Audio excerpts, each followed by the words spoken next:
What's up, guys? So we got a couple more free agent signings that happened, and a couple of corresponding moves. The first one is Didi has agreed to go return to the Philadelphia Phillies for a 2-year deal for $28 million guaranteed, so $14 million per year. Some of it's deferred, but most of it's as close to $14 million per year as possible.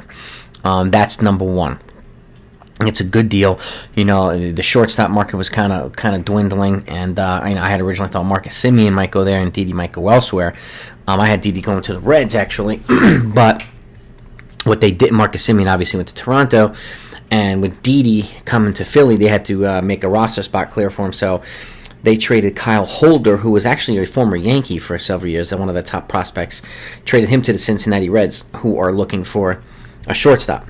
And I'm hearing that they're also interested in trading for one of the shortstops that the Indians acquired from the Mets in the Francisco Lindor, Carlos Carrasco trade. They sent them to Ahmed Rosario and Jimenez, one of those guys. They're looking to bring in one of those guys, too, to complement Kyle Holder so that they have some infield depth. So that's what I'm hearing that the Reds are looking to do now. And they're also interested in D. Gordon for some positional depth as well. So look out for the Reds to make a flurry of incremental moves, too, in the near future. That's the one move. And then the other move today was the Chicago White Sox re-signing Carlos Rodon for a 1-year, $3 million deal. I actually thought he would have been a good fit on the Yankees for a left-handed kind of specialist, long relief or a spot start or something like that, because he's really good against lefties.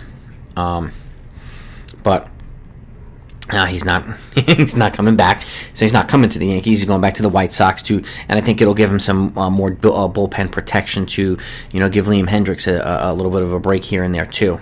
So good re-sign by the White Sox, who have been making some serious moves this offseason, and trading for Lance Lynn and signing Liam Hendricks, bringing back Rodon. They're in a good spot, the White Sox. They're going to be really, really good. That was the other move of significance. There were a couple of moves, but those were the two main ones today.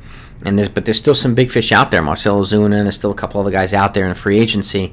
So things are Justin Turner, and there still remains to be seen where these guys are going to go.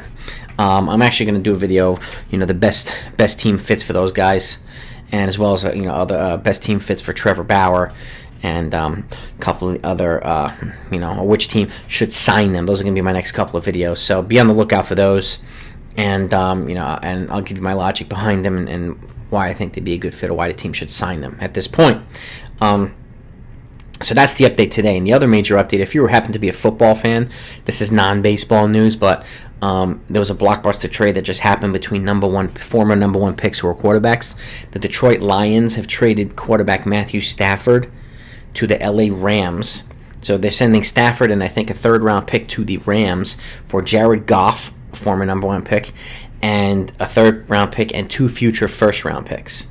So the Rams, it's not that Stafford, in my opinion, not that he cost, that it was that expensive. I think it was more the bigger motivation was for the Rams to offload that contract that they gave Goff. It was like a 4-year, I think it's $140 million extension or something like that. It was pretty high for 4 years, and they were able to offload that and bring in pretty much a rather elite quarterback to change teams, and he's one of the best passers in Detroit Lions history. So we'll see how this dynamic works, but that's a monster trade, and I still expect Deshaun Watson to be moved and a couple of other guys.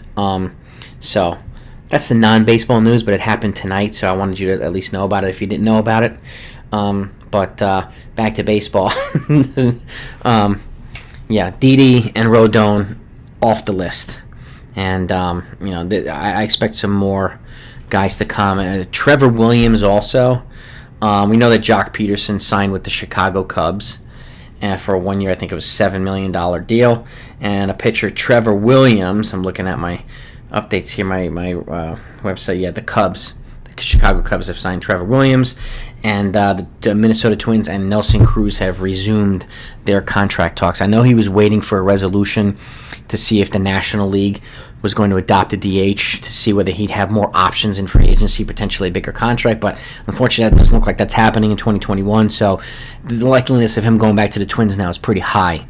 Although there might be a team that come out of there and swoop in and get him. Who knows? But those are the other moves that have happened and are in the works and stuff like that. So that's the update for now. And be on the lookout for my next videos. If you're first time to the channel, welcome. And if you folks haven't subscribed yet, please do so. It's really, really helpful to the channel's growth. And I'm really trying to get to 2,000 subscribers. I'm at like 1,750.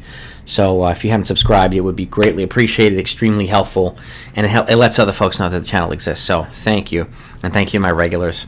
I'm